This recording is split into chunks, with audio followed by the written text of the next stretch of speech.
Now, on 105.9 FM and streaming worldwide on the WMAL app. O'Connor and Company. Well, good morning, one and all. A happy Tuesday morning to everybody. This is O'Connor and Company. News Talk 105.9 WMAL. We are making sense of the news. It is 7:07 in the a.m. I am not Larry O'Connor, as you can tell. I'm Andrew Langer in for Larry this week, sitting alongside my friend, my colleague, Julie Gunlock. Hello, Julie. Good morning. We got a great show coming up for you. We got Jonathan Fahey, former federal prosecutor and former acting ICE director, is going to join us in the next hour. Presumably, we're going to talk to him about Judge Sparkle not wanting to send Guatemalan kids back to their parents.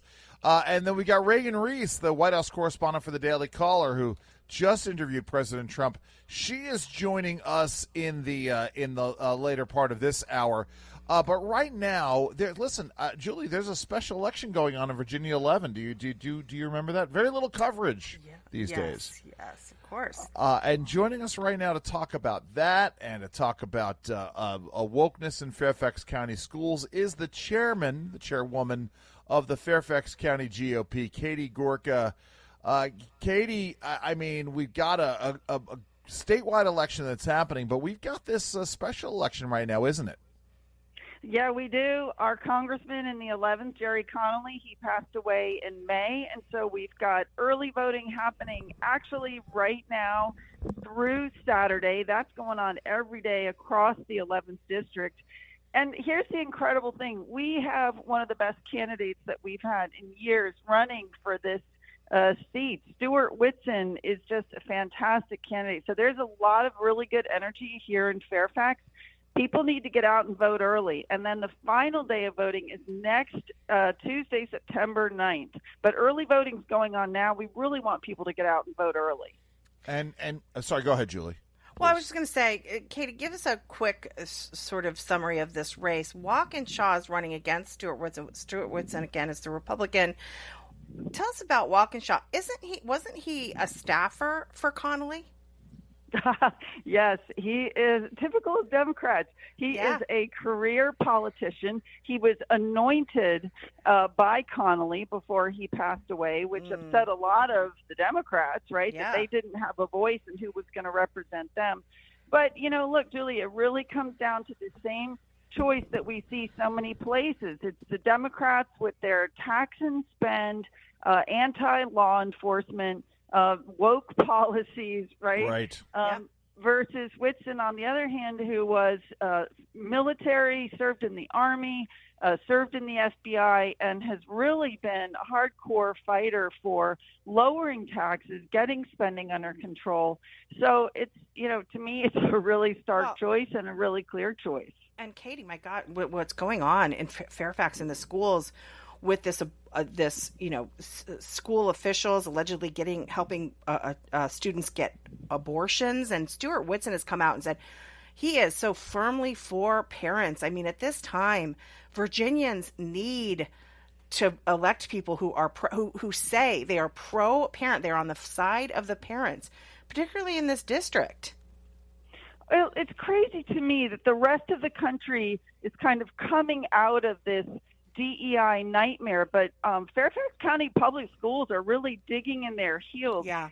They still have a chief officer, 56 full-time staff working on equity. Oh. I know. If you could take that money, you could actually have 125 new teachers rather than the staff. And they're also fighting the Trump administration. And they're going to probably lose $165 million in federal funding because they insist on allowing boys in girls' bathrooms. We're talking with Katie Gorka. She is the chairwoman of the Fairfax County GOP. And this is the stark contrast, right, with what's happening at the statewide level with the Winsome Sears race against Abigail Spanberger. I mean, voting for Abigail Spanberger continues these bizarro policies that cost the Virginia taxpayers huge amounts of money, waste resources, and don't serve our families, do they? Talk about the race. No, it's amazing. So, once after this special election for Stuart Whitson, which is going on right now on the 11th, then 10 days after this finishes on September 19th, we actually go into early voting for the statewide seats. And again, it's incredible. I mean, I think honestly, Glenn Youngkin has done such an incredible job, especially turning around the Virginia economy. We were like last but four in terms of growth and the economy when he came in. He's made Virginia the #1 state for businesses, and that translates into jobs. And again, like, I just don't understand how there's even any dilemma at all about who to vote for. So, we've got this super important statewide with Winsome Sears. And what's really exciting is seeing the numbers. I'm sure you've been seeing what's coming out with the polling, where she's just climbing. And I think I will tell you my experience is, I talk to a lot of first-generation Americans, because we have a lot in Fairfax. They're the ones that are waking up to this, and they are saying these Democrat policies are hurting us. They're the ones who are flipping in big numbers. And I think people are up for a big shocker when they see what happens in Fairfax and when they see what happens statewide. Well, and let's talk about the shot in the arm that Winsome Sears got in this last week, just at the right time. The big donation from the BET founder in the wake of Democratic racism and a racist action last week. I mean, now is the right time for all of this to be taking place. This is a good year for this, isn't it? Well, yeah, and what I think is so interesting is the way the Democrats are just digging in, and they're so tone deaf. The fact that the reason that big donation, $500,000 from a traditional Democrat voter went to Winsome, because a woman had a blatantly racist sign against Winsome. And it's like, all these things that they're doing and saying, they think they're impervious. They think that, they can just dig in on their radical policies and it's not going to hurt them. But we're seeing it not only in Virginia, but nationwide. Stories about how Democrat donations are way down, how they lost millions of voters in new registrations between 20 and 24. Like, all the signs are there that they're in decline, but they won't change their direction. They're just digging in. Katie, you've highlighted the unreasonableness of the Democrats. They're absolutely radical in the Fairfax area. But if you could just take this last few minutes to talk about Stuart Whitson personally. You've spent time with him. I have met him a few times. He could not be a nicer guy. He's truly humble. He really wants to work for Fairfax, his Fairfax constituents. Tell us about sort of some of your observations about him. Yeah, thanks, Julie, because he is such a good guy. He's a patriot. He's really committed to this country. I mean, the fact that he served in the Army and in the FBI, and he is just so unbelievably hardworking. He's been out every day across the county. And what I love about him, too, is that he's actually been working in Congress because he's been part of a think tank. So he's been providing a lot of testimony on the Hill, which I think is also a big part of what makes him such a strong candidate. Yeah. He knows what the policies are. He understands how to make those arguments. So you couldn't ask for a more well-rounded, and that he's a dad. He's got 5 kids, both in public and private schools. Yep. So he really gets the education piece. But he's just a kind, humble guy at the same time. He's really down to earth. Well, Katie, you've been really quickly, Katie. We are friends on Facebook. I see you are out almost every day. My goodness, you've done incredible work in Fairfax. So thank you so much. Thank you so much, Julie. And if people want details about where to vote and when to vote, they can go to fairfaxgop.org. We've got all the details. Early voting is on. Please, people, go vote. Wow. Early voting is on, and then early voting in just a couple of weeks in the statewide races. Katie Gorka, thank you so very much for joining us today. Thanks for having me, guys. So we will continue in just a moment, but first, it is 7:15 a.m. WMAL, making sense of the news. Live from the Home Paramount Pest Control Studios. Home Paramount, the leader in pest control since 1939.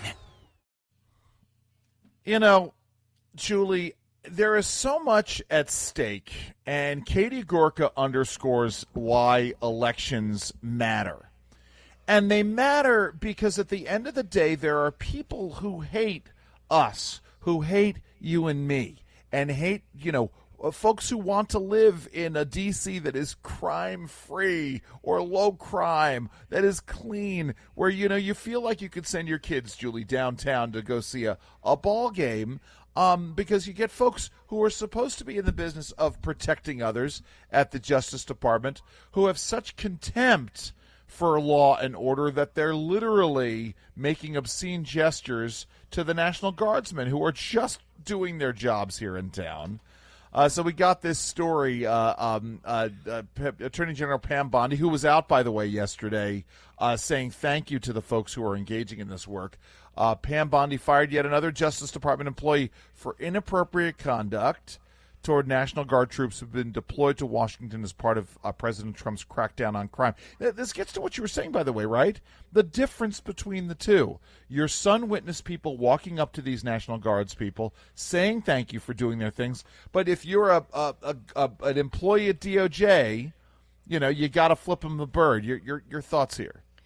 Yeah, look, we know that a lot of Obama and Clinton administration officials embedded into these agencies, so there is a lot of rot going on, and we have seen over and over again that some of these people are working within their agencies to undermine Trump. That was clearly seen in Trump 1, and we're even seeing it now. And what is so great is the aggressive actions on the part of Pam Bondi to get rid of these people. You've got Sandwich Thrower, who was a DOJ lawyer. You've got another staffer who spit on a National Guardsman. You've got a woman who she was a paralegal at DOJ who flipped off a guard.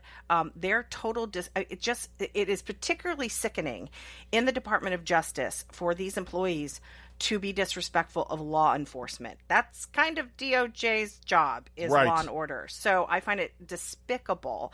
And Pam Bondi isn't having it. She's doing a great job on this. I'm trying to find this. We have a picture of the tweet here, because it looks like this employee is flipping off the National Guard from inside the DOJ. I mean, that's the thing that gets me about this is, it's not just, she's walking around the streets and giving them the bird, but it looks like she's doing it from inside the DOJ offices, and that's patently unacceptable. Again, because you are a government official. You are a government official in the law enforcement, engaged in the act of course, she's at the Environment and Natural Resources Division. Sorry, go ahead. This is a woman named Elizabeth Baxter. The picture you're seeing, she showed up to work on August 18th, bragged to the Justice Department security guard that she flipped off a soldier at the Metro Center stop and yelled the F word, the National Guard. She was later seen on DOJ security footage demonstrating to the security guard how she held up her middle finger. A week later, she reportedly told another security guard that she despised the guardsman and told him to, again, she's very charming, F off. I don't even know. Here, let's stop for a second. I mean, the idea that you have such a despising disposition towards these guys who are in town. Listen, we don't want to say they're just following orders, right? But they're here to do a job, and you're going to take your ire out on them. Yeah, these are oftentimes young kids that are assigned a job. But the other just aspect of this is just the wild unprofessionalism. Get your emotions in check. Right. Calm down. Do not make a spectacle of yourself. I mean, honestly, when my 3-year-old would throw a tantrum, part of my job was to teach them coping mechanisms so that they didn't throw tantrums. We are seeing, since Trump was elected in 2016, the number of childlike, toddler-like tantrums on the part of people who didn't get their way in the election. We have, we have got the why am I saying we? Plenty of us don't do this. Democrats in this city and in other deep blue areas of the country have really got to remember what it is to be an adult and a professional. This is not it. The level of narcissism on the part of some of these folks is astounding to me. We got the guy we were talking about yesterday, the guy from the CDC. Mr. Kingster with the nipple chains. The weirdo. Yes, yeah. Yes. Don't ever say that again. Don't ever say that again. Describe him in a different way, Andrew. Okay. I cannot handle that. It's too early in the morning. I have not had enough coffee for you to say that. Perfect way to end the segment. We've got so much more to get to. Right now it's 7:23 here on WMAL. So, Biden's auto pen was such an MVP, more of an MVP than Joe Biden himself, that Donald Trump wants to put him in the Hall of Fame. We're going to talk about this with Reagan Reese from the Daily Caller at 7:30 here on WMAL. WMAL-FM, Woodbridge, Washington, a Cumulus media station. Making sense of the news. News Talk 105.9. News now. Now on 105.9 FM and streaming worldwide on the WMAL app. O'Connor and Company. Well, good morning, everybody. Happy Tuesday to one and all. It is 7:37 in the AM on News Talk 105.9 WMAL. We are making sense of the news. I'm Andrew Langer. She is Julie Gunlock. And we are joined, we're going to be joined in a bit by Jonathan Fahey, former federal prosecutor and former acting ICE director. But right now, we got to get to it, Julie, because fresh off of her interview with the President of the United States, her name is Reagan Reese. She's the White House correspondent for the Daily Caller. And Reagan, let's just knock it out of the box right now. So the auto pen picture in the Hall of Fame. The president being serious, the president making a joke. What's going on here? Oh no, he's dead serious. He wanted my advice on whether he should do this. So, mid-interview, President Trump says, "Have you seen what I've done to the Rose Garden? Let's walk out there." And so we walk out to the Rose Garden. He shows me these beautiful mirrors that they've hung up in the Rose Garden. And then he shows me, where he is going to hang up every single photo of the president lining the Rose Garden, the Presidential Wall of Fame. He says there should be more walls of fame. He's mad there's not more for presidents. And he shows me, what the portraits are going to look like, these beautiful gold frames they're going to be in. And I asked him, "Are you going to hang up Joe Biden's portrait?" And he's like, "All right, show her." And he brings out this photo. Oh, he brings it out. Auto pen. Yes. Wow. And he's like, "Trump, here's my portrait." Then it's going to say auto pen Trump. And he's like, "Do you think I should do it? I need your advice." And when the President of the United States asks you for your advice, you give it to him. So right. I said, "Mr. President, I think it's very Trump. I think you have to do it." There you go. Well, listen, to be fair, the auto pen was a greater MVP than Joe Biden was. Certainly put in the hours, more so than Joe Biden. And let me just be really clear about this, because this is brought up in your piece in the Daily Caller. Hotel California playing on the White House speakers? Yes. The president has new speakers in the Rose Garden. And before I went into the interview in the Oval Office, he was blasting "Beat It" by Michael Jackson, Les Mis, Bohemian Rhapsody. It was crazy. And the girls told me in lower press that it's his campaign playlist. So they said he is in a good mood. And the music continued to play throughout the interview. Listened to the transcript back so many times this weekend. And there were all these different songs playing. And Hotel California is what we toured the Rose Garden to. That is crazy. Go ahead, Julie. I'm sorry. I just have one more sort of decor question, Reagan. We've seen a lot of these sort of bistro tables with the yellow umbrellas. That's new, correct? And are people using those? I mean, what is that for, cocktail receptions or for staff to eat lunch? I think there's some confusion about that. Yeah, that's a great question. I don't know if they're currently in use. I have heard rumblings that there will be events being held out there. The president seems eager to have it be used, but the umbrellas, the tables, that's all new. There's also new, concrete stone in the Rose Garden. It used to be grass before. And, a lot of people have complained about it. And I'll say I have broken one too many heels in the Rose Garden trying to cover the president's events. So I'm all here for the stone. Yeah. There you go. I think it looks nice. Yeah, let's sort of talk about the substance, because it was a substantive interview here. You did talk to the president about the shooting in Minnesota last week. Obviously, you know, the Family Research Council's got a new report out about anti-Christian bias. Tell us about your conversation with the president about this. Yeah, this was a very interesting element of the conversation because in wake of the shooting, we now know authorities confirmed that the shooter was transgender and confused about their gender identity. And as people are translating the manifesto, it seems to be that really troubled this individual. And so I wanted to know from the president's perspective, is this something he's looking at? Does he think that is this ideology led to this shooting? And I pressed him on it. He did not really bite.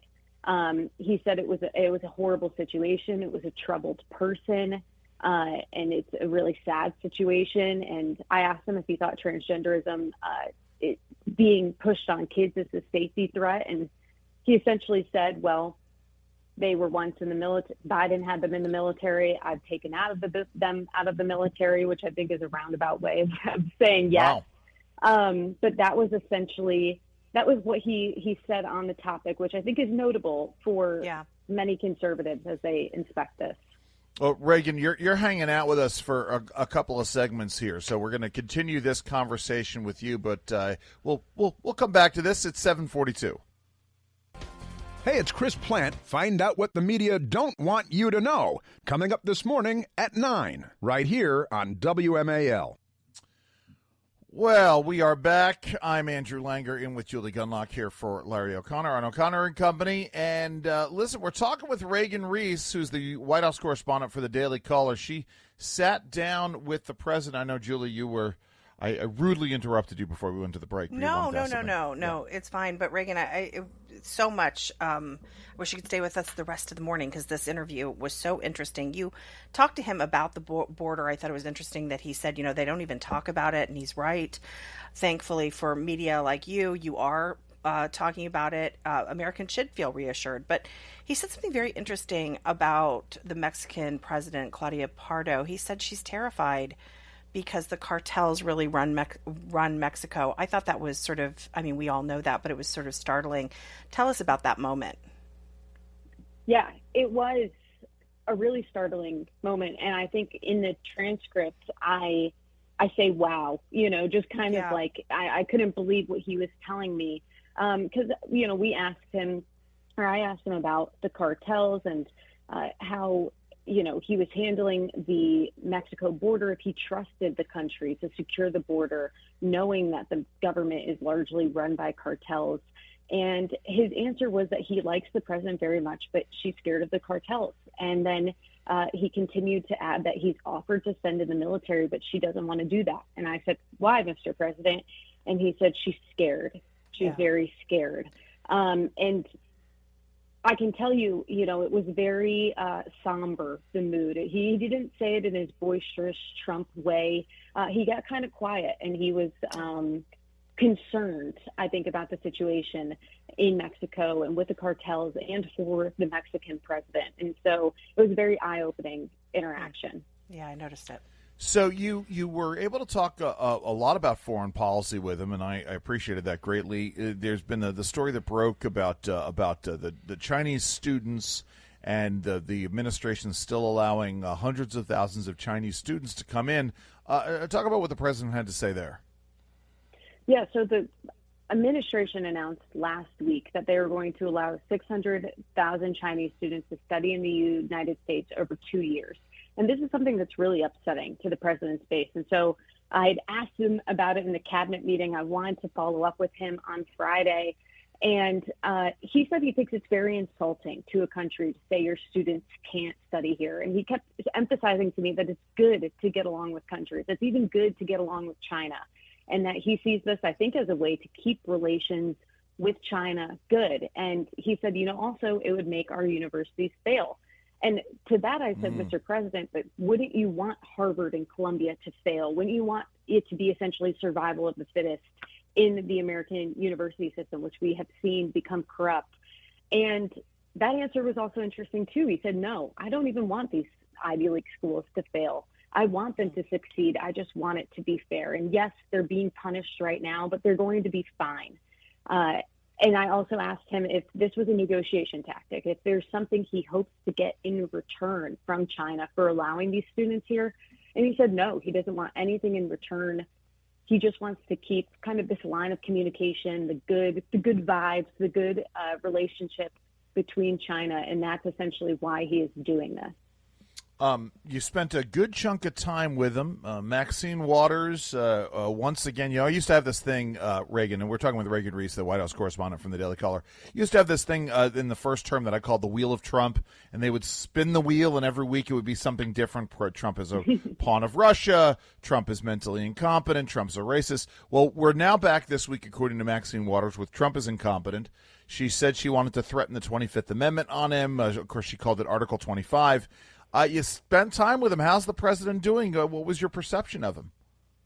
Well, I'll also add, I woke up Saturday morning after spending an hour with the president, and people think he's dead. And that was the complete opposite of the complete opposite impression. Right. From the moment I walked in the door, the president was chatty. He was energetic.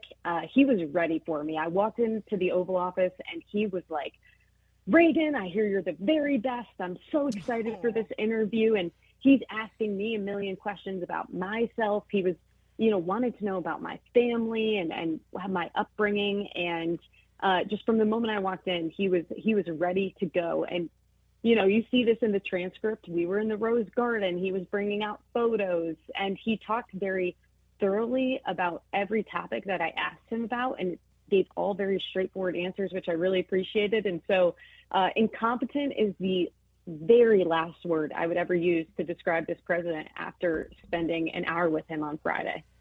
Yeah, it is so interesting how you actually brought up stamina.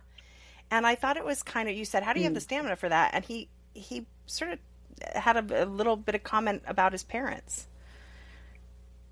Yes, he said, because I asked him about the cabinet meeting, and, he asked me, did you like that cabinet meeting? And I stood there for 3 hours in my heels.